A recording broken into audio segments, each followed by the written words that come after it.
داستان چوپان و بز و سفید. در قدیمی و ساده چوپان فقیری زندگی می‌کرد. آسم خاصی نداشت، اما مردم او را صاحب بزها صدا می‌زدند. موسیقی تمام زندگیش با بزهایش می‌گذشت. آنها ثروت و آرامش او بودند. در میان این بزها یکی برایش از همه عزیزتر بود که رنگش مثل شیر سفید بود. آن بز در دهکده به نام روشنی مشهور شده بود. موسیقی شایعه عجیب، اما روزی رسید که فضای دهکده کاملاً عوض شد. صبح بود و آفتاب هنوز کاملاً بر زمین پهن نشده بود که مردی از دهکده دوان خبری را پخش کرد. آی مردم، شنیدهایت به صاحب بزها بچه انسان به دنیا آورده. با شنیدن این خبر دهکده به هم ریخت. هر کس شنید به دیگری گفت و در چند لحظه مردم به صورت گل‌های به سمت خانه چوپان حرکت کردند. از که تختایی 10 تا بچه‌های کوچک سوال همه یکی بود. آیا این حقیقت دارد بز بچه انسان زاییده؟ چوپان در برابر آنها حیران و پریشان ایستاده بود. چهره جمعیت از خشم برافروخته بود. یکی چوب برداشت، دیگری سنگ. طعنه و تهمت‌ها شروع شد. آدمی مثل تو لایق زندگی در این دنیا نیست. می‌فهمیدیم چرا شب و روز غرق بزهایت بودی. حتما خودت کار حرام انجام دادهایی که این منظره را می‌بینی. مردم فکر می‌کردند چوپان موسیقی با بزکاری کرده که یک شوهر با همسرش می‌کند. اعتراف چوپان. پوپان با 2 دست گریان التماس می‌کرد. صدایش گرفته بود و می‌لرزید. اما باز هم جرات کرد و گفته به خاطر انسانیت به حرف من گوش دهید. من اینطور نیستم، من گناهی نکردم. اشک از چشمانش سرازیر بود، لباسایش خاکی و خونی شده بود. اما خشم جمعیت کم نشد. دروان دوباره گفت حقیقت را میگویم، آن روز داشتم حیواناتم را میچراندم. همه بزها مشغول چرا بودند، اما بز من روشنی یک طرف رفت و با صدای عجیبی باب میکرد. فکر کردم مار یا چیزی دیده است. دوان به سمتش رفتم، اما وقتی نزدیک شدم روح از بدنم پرواز کرد. یک بچه کوچک افتاده بود کنار روشنی من. بچه انسان کاملا زیر درخت خاکی شده بود. بز من روشنی داشت با زبانش او را لیس میزد مثل فرزند خودش. او با صدای لرزان گفت من شوکه شده بودم، اما بعد فکر کردم من که بیاولاد هستم. همه میدانید که سالهاست آرزوی فرزند دارم. من آن بچه را برداشتم و به خانه آوردم و حالا او را به عنوان پسر خود بزرگ میکنم. همین مردم و ندای عقل، اما گویی شیطان بر مردم سوار شده بود. یکی چوب زد، دیگری سنگ پرتاب کرد. جمعیت یک صدا فریاد یاد میزد. دروغ میگوید. گناهش را پنهان میکند. وضع انسانی زاییده و این نتیجه کار توست. میکرد. میافتاد و بلند میشد. اما در دل هیچ کس رحم نبود. اما در پشت جمعیت مردی ایستاده بود که همه چیز را میدید و میشنید. موسیقی کمی مسن‌تر، چهره‌های ساده اما چشمانش عمیق بود. او مردی شناخته شده در دهکده موسیقی بود. زیاد حرف نمیزد، اما وقتی حرف میزد مردم گوش میدادند. او جلو آمد و گفت صبر کنید، کمی فکر کنید. آیا واقعا ممکن است که این تهمتی که به این چوپان میزنیم حقیقت داشته موسیقی باشد؟ آیا کسی شنیده است که بزی انسانی را به دنیا آورده باشد؟ سکوت بر جمعیت حاکم شد. همه به آن مرد خیره شدند. او دوباره گفت این موضوع برای من مستقیم به نظر نمی رسد. مشکلی در کار است. شاید این بیچاره گناهی نداشته باشد. شاید بچه از جایی بی سرپرست آمده و او نجاتش داده است. رسیدن به حکیم. عده‌هایی از افراد عاقل دهکده جمع شدند و گفتند برادران، اگر تصمیم اشتباهی بگیریم و این چوپان بیگناه باشد، فکر کنید چه ظلم بزرگی کردهایم. آنها به توافق رسیدند که نزد پربابای دهکده مسن‌ترین و محترمترین فرد بروند. وقتی مردم داستان را برای پیربا تعریف کردند، او مدتی با چشمان بسته فکر کرد و سپس با صدایی عمیق گفت پسرم، تهمت زدن آسان است، اما رسیدن به حقیقت بسیار دشوار. شما میگویید بز بچه انسان زایید است. این خلاف اصول است. اما برای دانستن حقیقت باید نزد یک طبیب حکیم برویم. موسیقی، کسی که این بچه را معاینه کند و ببیند ساختار و بدن او چه میگوید، او خواهد گفت که این بچه از کیست، انسان یا بز. مردم حرف پربابا را پذیرفتند. تصمیم گرفته شد موسیقی که همان لحظه حکیمی مشهور از شهر مجاور را دعوت کنند. معاد طبیب و شگفتی دهکده. روز بعد حکیمی از یک شهر دور آمد. قد بلند، دست آر بر سر و در چشمانش درخشش تجربه بود. کیسه هایی پر از کتاب های بزرگ با خود آورده بود. مردم بچه را نزد او بردند. حکیم با دقت تمام بدن بچه را معاینه کرد. خطوط صورتش، موسیقی، دست و پاهایش، چشمها و پوستش را بررسی کرد. سپس نفس عمیقی کشید و گفت گوش کنیدی مردم، این موسیقی بچه کاملا سالم و عادی است. مثل یک بچه انسان. هیچ تفاوتی ندارد. موسیقی، این بچه نمیتواند مال یک بز باشد. او فرزند یک انسان است و در میان انسانها متولد شده است. فهمیدید؟ از خشم بود. چهره‌هایی که پرسید. طبیب صاحب، پس چگونه ممکن است؟ ننگ با وجود توضیحات حکیم مردم هنوز گیج بودند، زیرا سوال اصلی باقی بود. این بچه بالاخره از کجا آمده است؟ چون شایعه شده بود که بچه از داخل بز بیرون آمده است. هکن شاید شورای یک و تبعید. وقتی هیچ جوابی پیدا نشد و مدرکی به دست نیامد، مردم به رای خودشان اکتفا کردند. ما همه چیز را فهمیدیم. این کل بازی همان چوپان است. شهوتش را ارضا کرده و حالا داستان می‌سازد. شورای یک فراخوانده شد. همه در وسط میدان جمع شدند. چوپان همسرش و آن بچه را در مقابل مردم قرار دادند. در چشمان مردم نفرت و خشم موج می‌زد. پیری فریاد زد این مرد پست دهکده ما را بدنام کرد. باید مجازات شود. چوپان بیکس و کار ایستاده بود. گاهی به همسرش نگاه می‌کرد و گاهی به بچه. سپس با چشمانی پر از اشک گفت من کاری نکردم. حقیقت این بچه همان است که گفتم. اما اگر باز هم مرا گناهکار می‌دانید هر کاری می‌خواهید بکنید. از مردم هیچ نرمی باقی نمانده بود. حاکم شورا صادر شد. تو باید ظرف 2 روز این دهکده را ترک کنی. همسر بزها و این بچه را بردار و از اینجا برو وگرنه روز سوم کشته خواهی شد. چوپان در دریای غم غرق شد. همسرش گریه می‌کرد اما دل مردم سنگی شده بود. بالاخره بعد از 2 روز او سرگردان و آواره با همسر و بزهایش به یک دهکده دور رفت. جایی که کسی داستان او را نمی‌دانست. رشد کودک و مهر مادری زمان با سرعت خود گذشت. چوپان در آن دهکده غریب زندگی جدیدی شروع کرده بود. غمش را در سینه پنهان کرده بود و هر روز به تربیت همان بچه می‌پرداخت. همسرش نیز حالا آن بچه را به سینه می‌گرفت، شیر می‌داد، لالایی می‌خواند و نقش مادر بودن را ایفا می‌کرد. اما در این میان شگفت‌انگیزترین چیز روشنی بود، همان بزی که نامش مانند یک نور بود.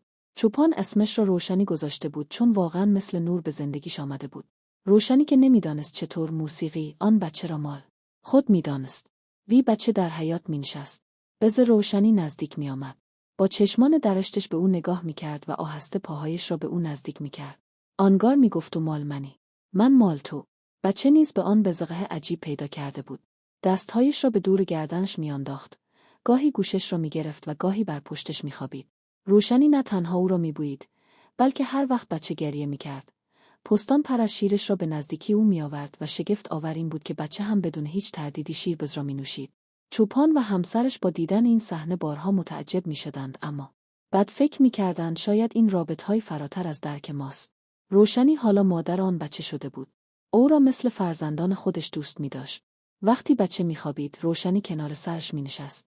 اگر بچه دور می‌شد، روشنی بیتاب می‌شد، به دنبالش می‌گشت. موسیقی. و وقتی پیدایش می‌کرد، با زبانش او را لیس می‌زد و محبت می‌کرد. بعضی از مردم دهکده که این صحنه‌ها را می‌دیدند می‌گفتند عجیب است، این بز هم انگار احساسات انسانی دارد. اما حقیقت این بود که روشنی دیگر فقط یک حیوان برای آن بچه نبود، بلکه سایه‌ای از محبت شده. موسیقی بود. همسایگی با تاجر، همسر مهربانش. سخت گراف زمان به آرامی می‌چرخید. چوپان در آن خانه کوچک خود شب و روز کار می‌کرد. از بزها مراقبت می‌کرد و جانش را فدای تربیت آن بچه می‌کرد. خانه چوپان در کنار خانه یک تاجر بزرگ بود. تاجری با نفوذ و ثروتمند که شترها، اسبها و خدمتکاران بیشمار را داشت. تاجر 2 همسر داشت.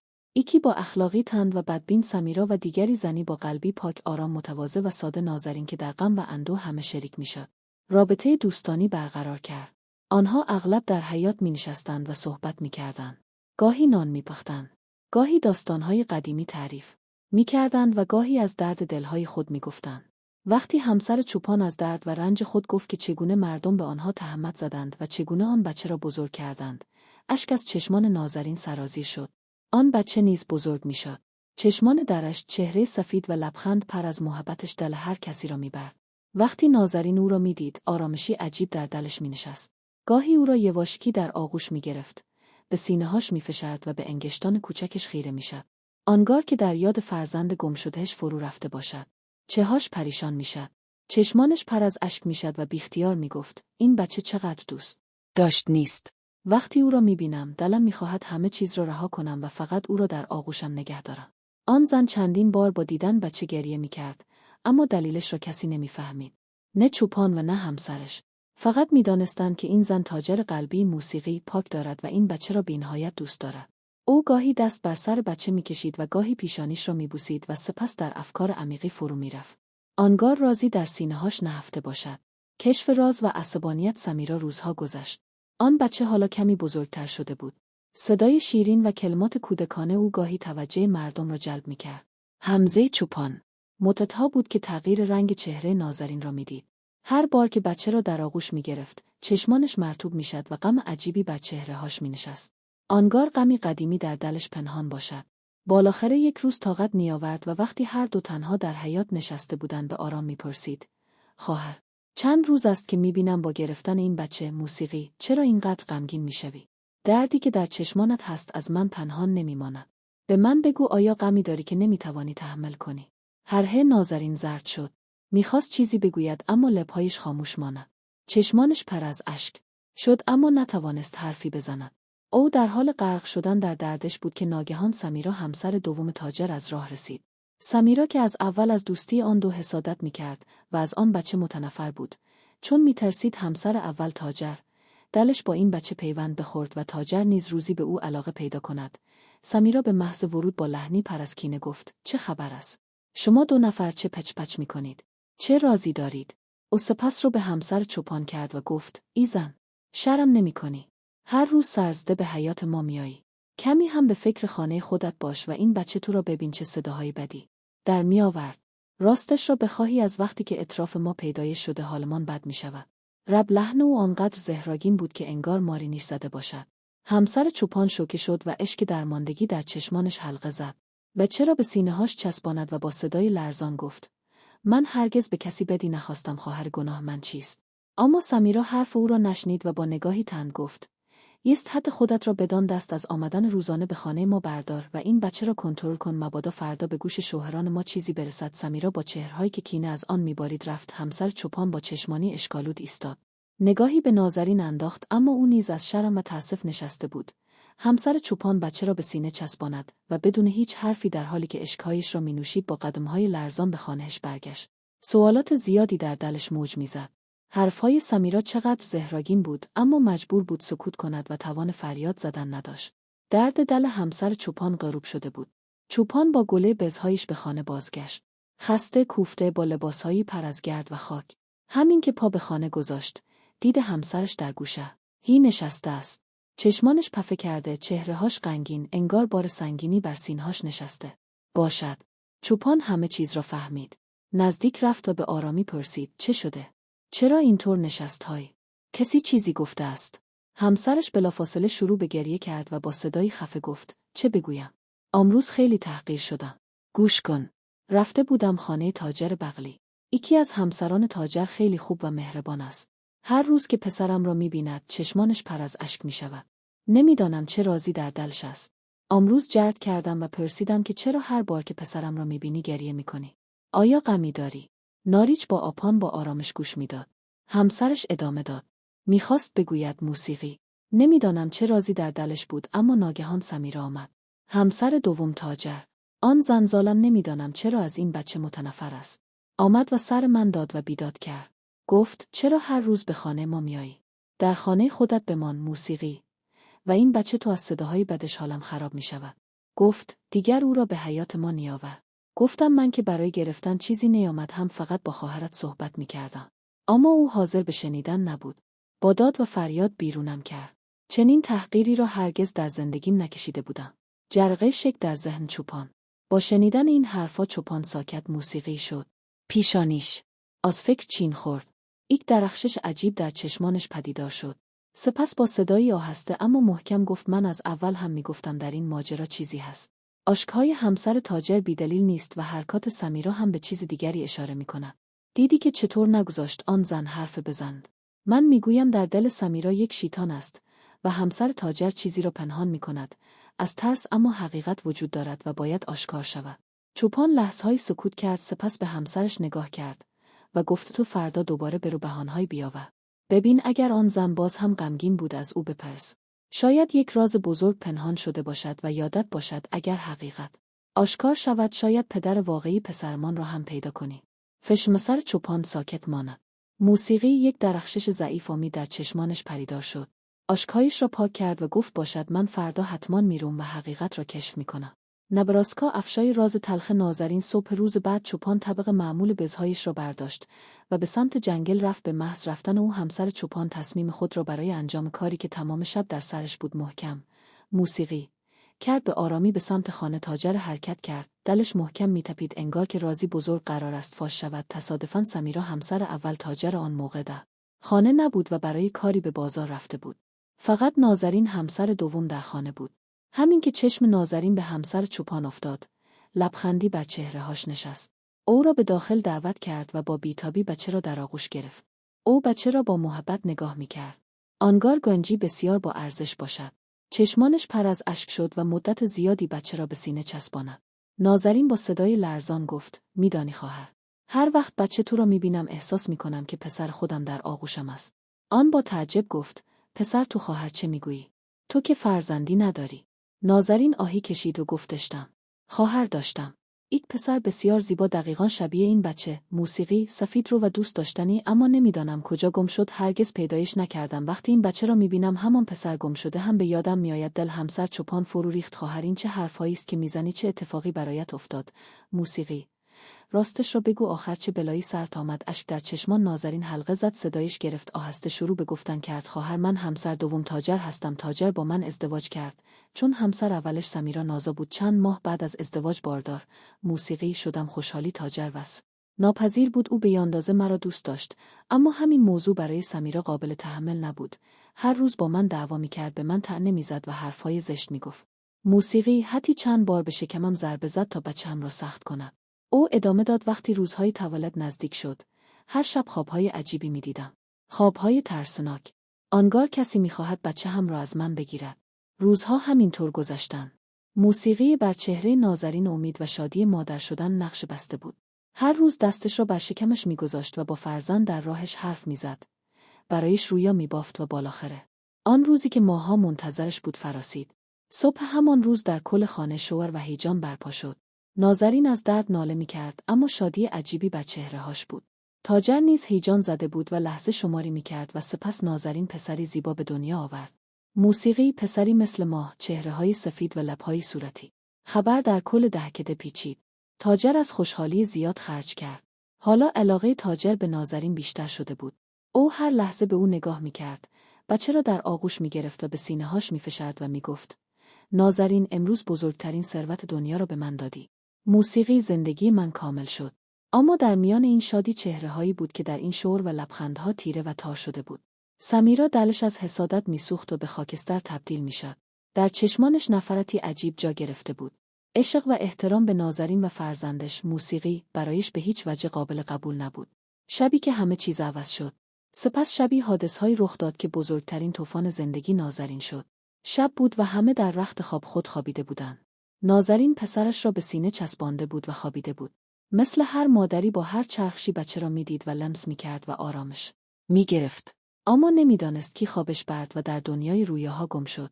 ناگهان با ترس عجیبی از خواب بیدار شد. دلش شور میزد. فوراً دستش را به سمت پسرش دراز کرد، اما دستش خالی بود. روح نازنین لرزید. بچه من کجاست؟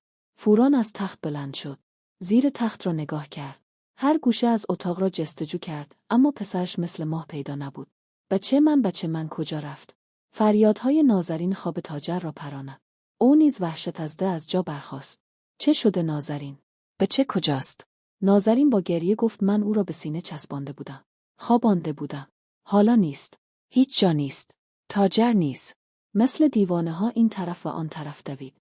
هر دو تمام خانه را گشتند، اما بچه هیچ جا نبود. در همین حال سمیرا آمد و با تظاهر به غم و اندوه گفت: ای خواهر، اینطور گریه نکن، بچه را پیدا می‌کنیم. شاید جایی افتاده باشد. اما نازنین در لحن او آرامش عجیبی احساس کرد.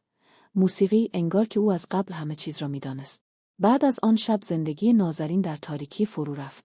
تاجر خیلی جستجو کرد. در کل دهکده جار زد. به هر دری زد، اما پسرش هرگز پیدا نشد و امروز پس از این همه سال نازنین آن درد را در سینه پنهان کرده و زندگی می‌کرد. او هر وقت بچه چوپان را می‌دید همان پسر گم شدهش به یادش می‌آمد. نازنین تا اینجای داستان که رسید صدایش گرفت و در مقابل همسر چوپان شروع به گریه شدید کرد. خواهر بچه من از من گرفته شد. من هنوز نمی‌دانم چه بلایی سر پسرم آمد. بیریک هم بازگشت سمیرا و عذاب وجدان او.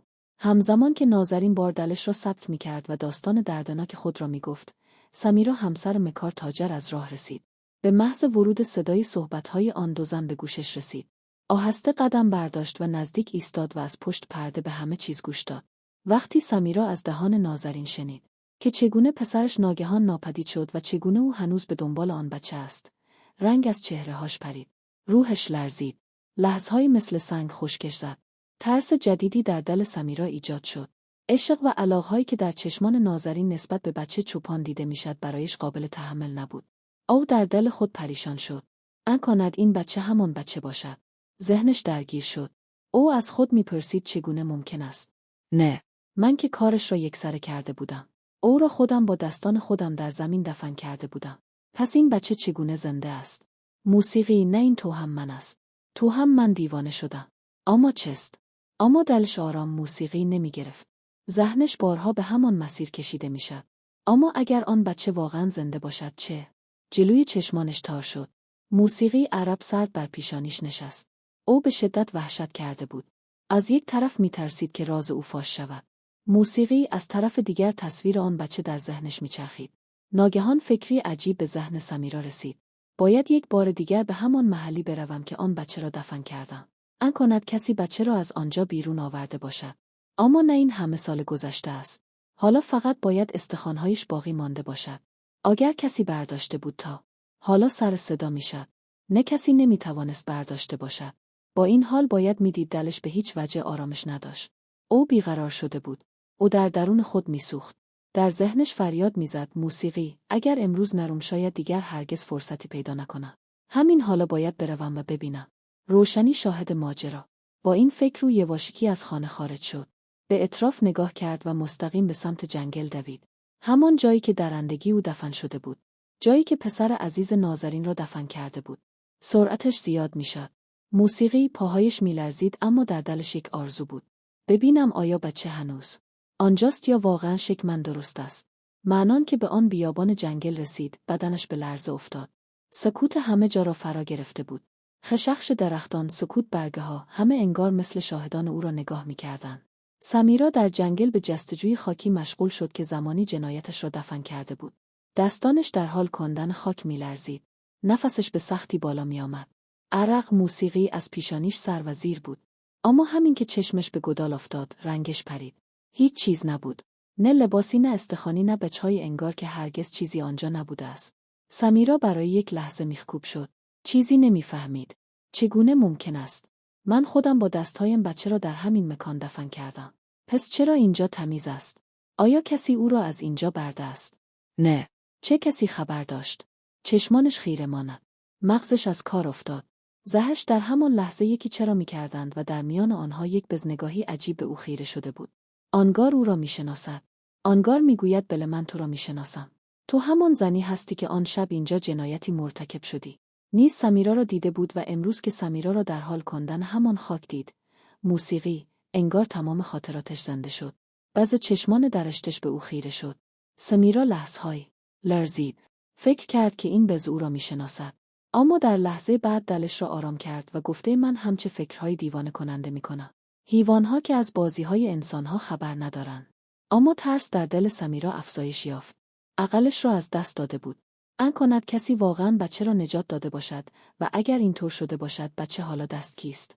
کند بزرگ شده و جلوی من ظاهر شود. سمیرا سرش را تکان داد و خودش را کنترل کرد و گفت پرچه شده. موسیقی، اگر بچه زنده باشد چه کسی میتواند کاری کند؟ هیچ کس مدرکی ندارد. آن بچه هرگز نمیتواند مرا پیدا کند.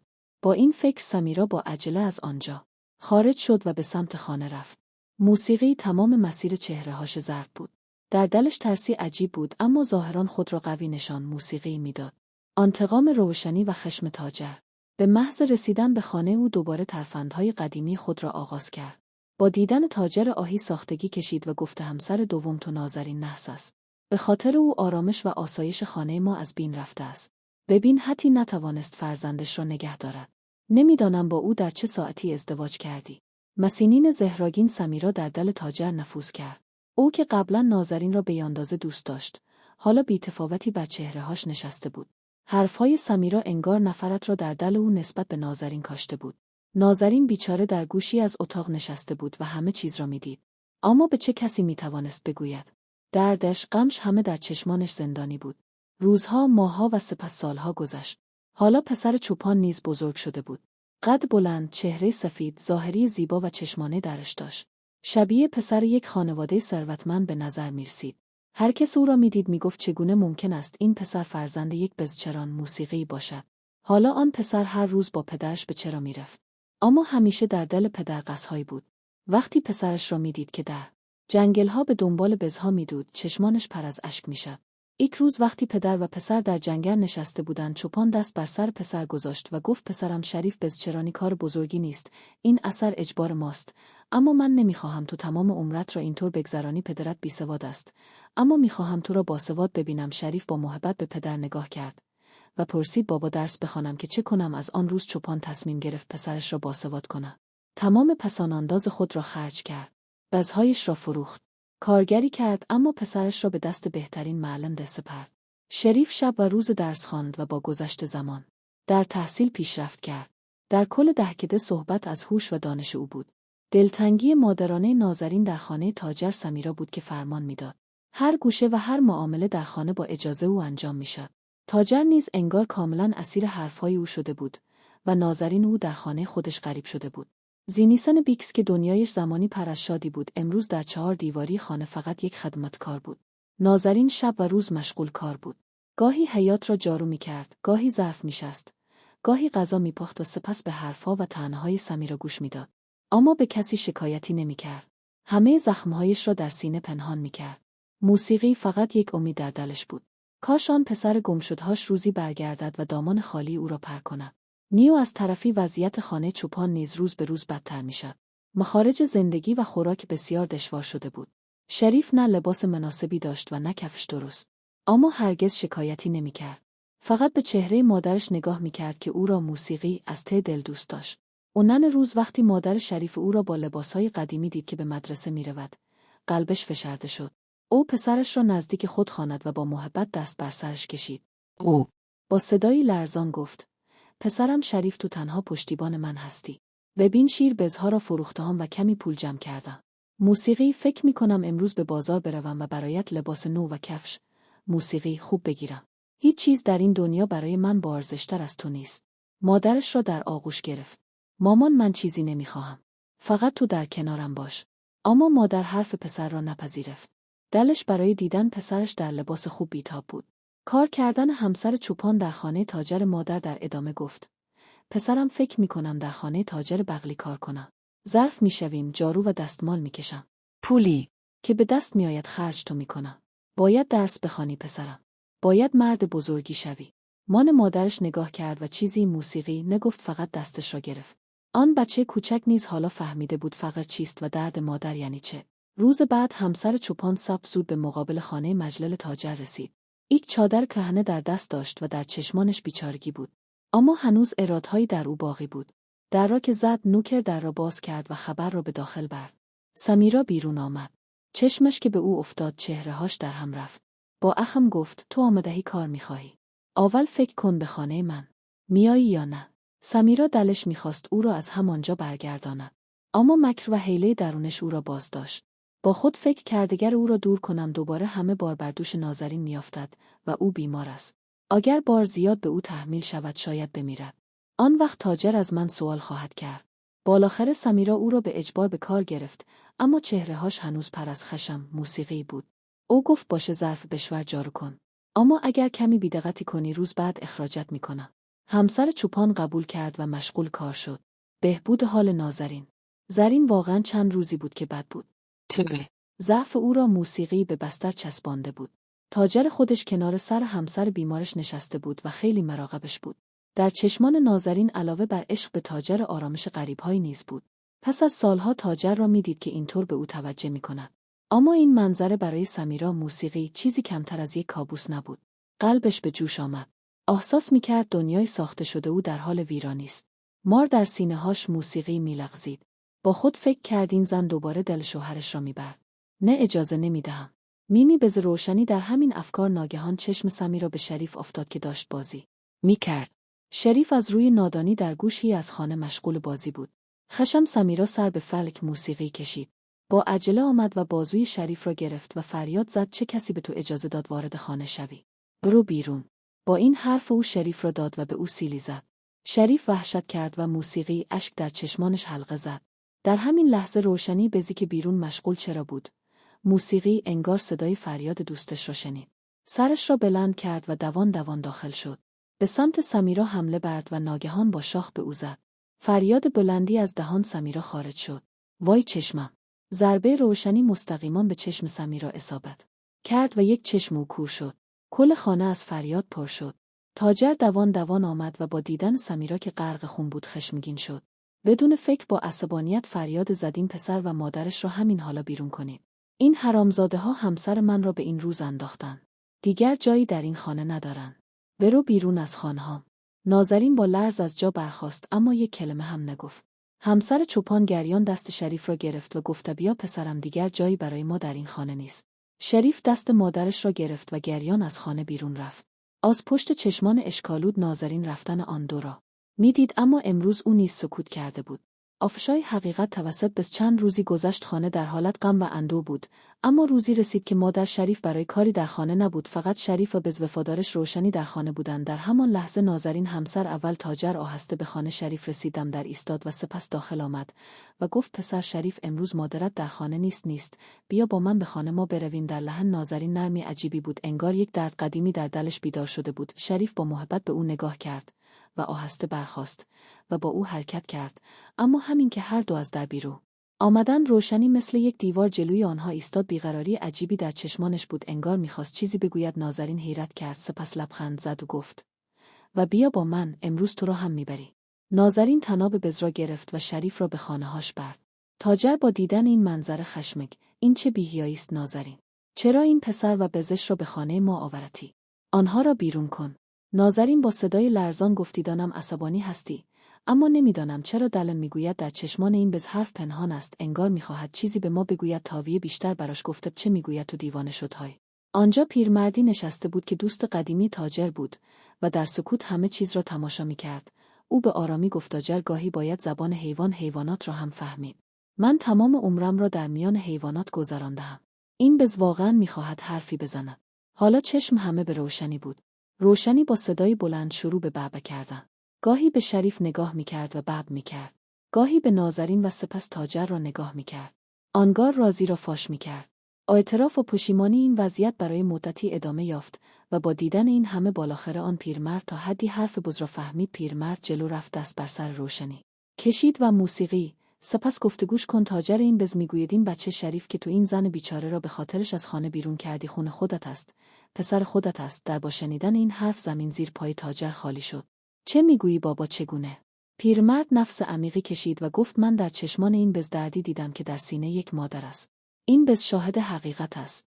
او میداند که شریف پسر تو و نازنین است. رنگ از چهره نازنین پرید. موسیقی چشمانش پر از اشک شد. با صدای لرزان گفت بله تاجر، من همیشه شک داشتم، امروز حقیقت آشکار شد. سرش را گرفت. بز روشنی هنوز باب میکرد. آنگار برای شریف عدالت میخواست. اشک‌های نازنین بند نمیآمد. آنگار بار سنگینی از دلش برداشته شده بود. او جلو رفت و شریف را در آغوش گرفت. حقیقی‌هاش در کل حیات پیچید. وای بچه من! موسیقی تمام عمر جلوی چشمانم بزرگ شد و من خبر نداشتم که او خون من است. پسر من در کلمات نازنین درد یک مادر به وضوح پیدا بود. او بارها شریف را به سینه می‌فشرد، پیشانیش را می‌بوسید و گریان می‌گفت چه زندگیایی دارم که نتوانستم فرزند خودم را بشناسم. تاجر همانجا ایستاده بود و همه چیز را تماشا می‌کرد. هوش از سرش پریده بود. هرگز در خواب هم نمی‌دید که همسرش سمیرا می‌تواند چنین کار پستی انجام دهد. دلش فشرده شد. نگاهش به پایین بود و در مقابل سمیرا از درد فریاد میزد و ناله میکرد. چهره‌هاش پف کرده بود و چشمش کور شده بود. اما در آن لحظه شفقت تاجر به پایان رسیده بود. اما همین که سمیرا این حرفا را شنید، رنگ از چهره‌هاش موسیقی پرید. او بلافاصله انکار کرد، دروغ پشت دروغ گفت من کاری نکردم، همه دروغ است، همه با هم تبانی کردند تا مرا فریب دهند. عدالت برای شریف و مجازات سمیرا، اما دیگر خیلی دیر شده بود. مردم دهکده جمع شده بودند. همه چهره‌ها پر از حیرت و تأسف بود. مردم به یکدیگر نگاه کردند و سپس گفتند زن دروغ میگوید. او دشمن آن بچه بود. او بچه را رها کرد تا باز بمیرد و دیگر نتوانست پنهان کند. بله من این کار را کردم. کلمات سمیرا مثل آتش بر دل همه فرود آمد. تاجر تو وقتی من بودم زن دیگری گرفتی و بعد این زن مادر یک پسر زیبا شد. چطور می توانستم ببینم که وارث دارایی تو او شود؟ موسیقی چطور می توانستم تحمل کنم؟ به همین دلیل سعی کردم این پسر را از سر راه بردارم. موسیقی. اما امروز او نجات یافت. این حرفها کل دهکده ساکت موسیقی شد. هیچ صدایی از دهان کسی بیرون نیامد. پیر و جوان به یکدیگر نگاه کردند. تأسف و شرم بر چهره مردم دهکده نقش بسته بود. وای ما چقدر یک بیگناه را آزار دادیم. چقدر ظلم کردیم. بزرگان دهکده با شرم نزد همسر چوپان رفتند و دستان او را گرفتند. خواهر ما را ببخش. اشتباه بزرگی از ما سر زد. به دهکده ما برگرد.